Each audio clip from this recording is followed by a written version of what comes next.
Salut les petits loups. Voilà, je vous refais une petite vidéo. Ça fait déjà un moment que je l'avais plus faite. Donc je vais vous montrer un petit peu aujourd'hui le travail que j'ai effectué. Et comme je vous avais dit qu'il fallait que je prépare absolument pour mes réserves d'eau, je vous avais dit que sur le dessus du terrain ici j'allais construire un toit pour pouvoir récupérer de l'eau.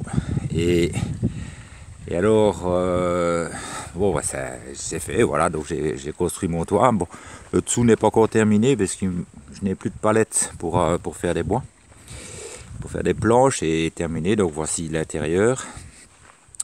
L'intérieur fait à peu près 16-17 mètres carrés et le toit lui fait 20 mètres carrés puisqu'il déborde un petit peu. Et alors, donc là il me restera à refermer, c'est surtout pour les vents, parce qu'ici on a régulièrement des vents de plus de 100 km/h.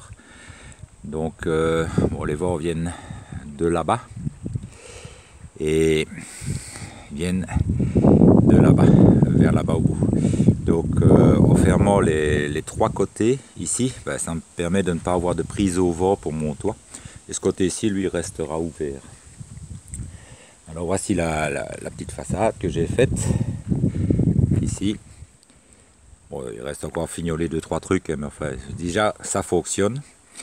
J'ai déjà mis un fût comme ça pour récupérer. On a eu une petite pluie de 2 heures et le fût s'est rempli. Donc j'ai pris 200 litres sur 2 heures avec les quelques pluies. Et alors ici vous pouvez voir que j'ai creusé un trou. Parce que il m'est arrivé un petit quelque chose de...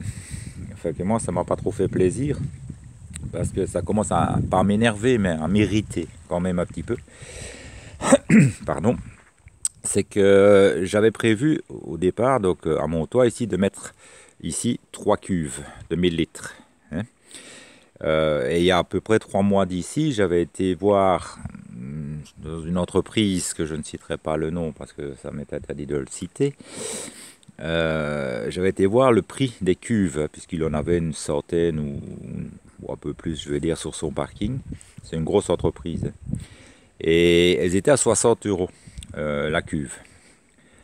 Alors je m'étais dit, bon, ça va, donc je savais que j'en avais, pour mettre 3 cuves, bah, j'en avais pour 180 €.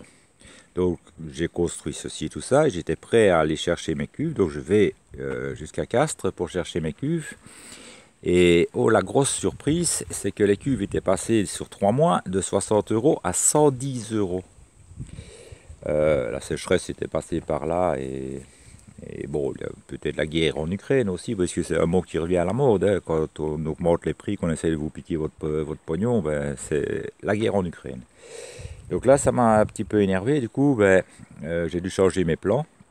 Donc j'ai décidé, ça me donne un peu plus de travail évidemment, mais j'ai décidé de faire autrement. C'est-à-dire que ici, donc j'ai creusé un trou.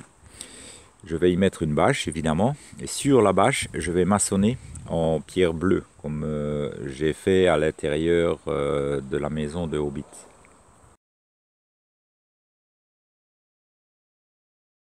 Alors ce que je vais faire, je vais donc maçonner tout autour sur 50 cm autour du trou que j'ai fait comme ça. Je vais maçonner sur une hauteur d'à peu près 50 cm et faire comme les anciennes fontaines dans les vieux villages. Vous voyez les fontaines où c'est une maçonnerie en pierre naturelle et où l'eau coule dedans. Donc ici je vais faire la même chose pour faire un petit peu vieux village, vieille fontaine. Et là, voilà, le fût va partir évidemment. La descente de toit, elle, alimentera évidemment le bassin. Et alors ici, ben, je vais faire le même principe que j'ai fait comme vous avez vu sur la photo.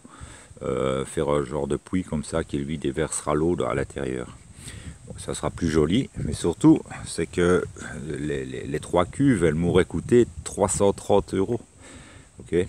Ici, ça va me coûter entre 150 et 200 € pour faire le travail ici.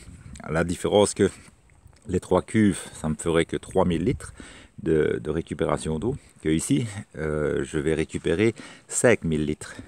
Et ça, c'est intéressant parce que 5000 litres, je double ma capacité en eau, puisque j'avais jusqu'à présent 4800 litres en réserve d'eau. Donc ici, en doublant ma capacité, ça devrait le faire. puisque j'ai à peu près une consommation de 1 mètre cube par mois, en moyenne. Et donc ça me ferait 10 mois d'autonomie, en espérant que sur les 10 mois, il pleuve quand même. Hein. J'espère qu'il ne va pas rester 10 mois sans pleuvoir, parce que ça deviendra vraiment une grosse catastrophe.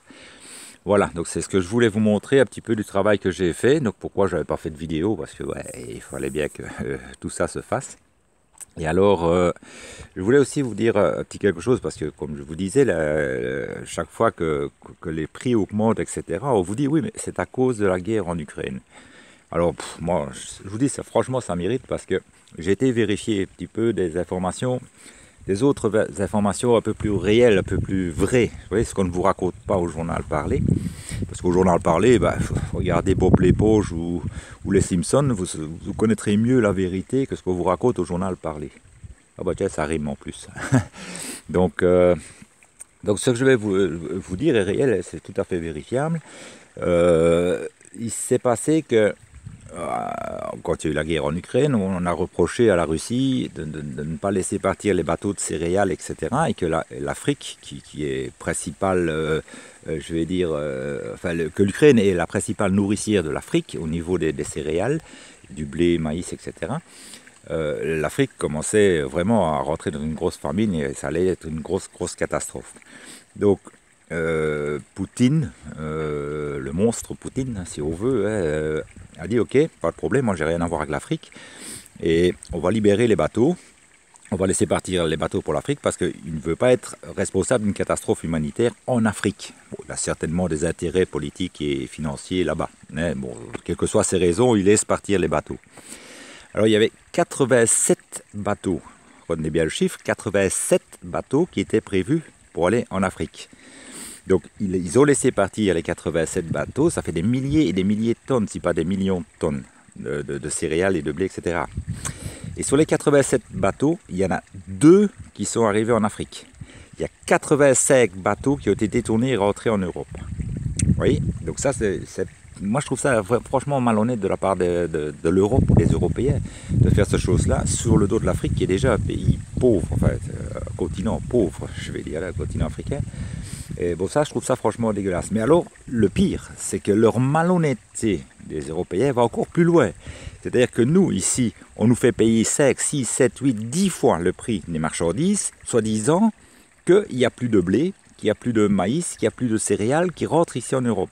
Alors, où sont passés ces 85 bateaux? Où sont passés ces milliers et des milliers de tonnes de céréales, de blé, qui sont ici en Europe? Où sont-ils? Et pourquoi les prix continuent à augmenter? Et pourquoi dans nos magasins, il manque des marchandises? Donc ça, c'est quelque chose qui commence vraiment à m'irriter, parce qu'ils nous prennent vraiment pour des cons. Je vous dis, je ne fais pas de la politique, mais c'est une chose que je ne supporte pas, c'est qu'on nous prenne pour des cons. Donc, vous n'êtes pas obligé de me croire, hein, vous pouvez aller vérifier par vous-même, mais c'est exactement ce qui s'est passé. Mais ça, jamais, au grand jamais, ils en ont parlé au journal parlé. Donc, il faudrait quand même que vous le sachiez et ne pas vous vraiment pas du tout croire, mais alors plus rien du tout de ce qu'on vous raconte, hein, parce que c'est des couilles aux bouteilles, comme on dit chez nous. Hein. Voilà, donc ça c'est mon petit coup de gueule parce que je suis un peu irrité, bon, pas énervé parce que bon, il faut plus que ça pour m'énerver quand même, mais et puis moi je trouve toujours des solutions. Hein. Donc comme vous voyez ici, les 3 cuves, moi le gars je lui dis, écoute, garde tes 3 cuves, moi je vais me démerder autrement. Au final, ça me coûte moins cher et j'ai plus de capacité et ce sera plus joli, plus esthétique aussi parce que ça fera un esprit vieille fontaine, etc. Donc voilà. Donc on trouve toujours moyen de contourner les barrières qu'ils nous mettent chaque fois parce que il y a une phrase qui revient souvent pour l'augmentation des prix aussi, donc outre que la guerre en Ukraine, c'est oui mais c'est l'offre et la demande qui fait monter le prix. L'offre et la demande, c'est la manière correcte de dire les choses pour ne pas irriter les gens. Mais en réalité, c'est quoi? En réalité, c'est simplement profiter de la détresse des gens pour augmenter les prix. Parce qu'ici, on parle de réserve d'eau. La réserve d'eau, c'est quelque chose qui est vital pour tout être vivant. D'accord? C'est pas comme changer de téléphone parce que l'ancien téléphone a une couleur qui ne me plaît plus et je veux un nouveau téléphone. Ça, c'est pas vital. Mais l'eau, c'est vital. Et quand je vois que des gens comme ça, sans aucun scrupule, augmentent en doublant pratiquement les prix pour pouvoir faire des réserves d'eau qui sont vitales pour l'être humain, ça dépasse tout entendement. Ce ne sont plus des êtres humains, ces gens-là, c'est pas possible. Je ne comprends plus. Le monde, je ne sais plus du tout où il va. Voilà, donc je voulais en parler un peu avec vous. Ça me soulage. Vous, ça vous embête peut-être que j'en parle, mais moi, ça me soulage un petit peu. Et, et alors, ben voilà, donc c'est ce que je voulais vous raconter. Vous pouvez voir chez moi, ben, tout va bien. Le ciel, il est nickel. On a eu, comme je vous ai dit, 2 petites heures de pluie. Donc nous sommes donc le 26 septembre 2022. Le soleil brille, il est un tout petit peu voilé, mais sinon bah, ça va quoi. On a encore une belle journée, il fait 18-20 degrés, c'est nickel. Et pour la suite ici, je vous montrerai comment je vais faire aussi pour maçonner, que ça soit complètement étanche. Et pour aussi garder le frais, pour avoir limité l'évaporation.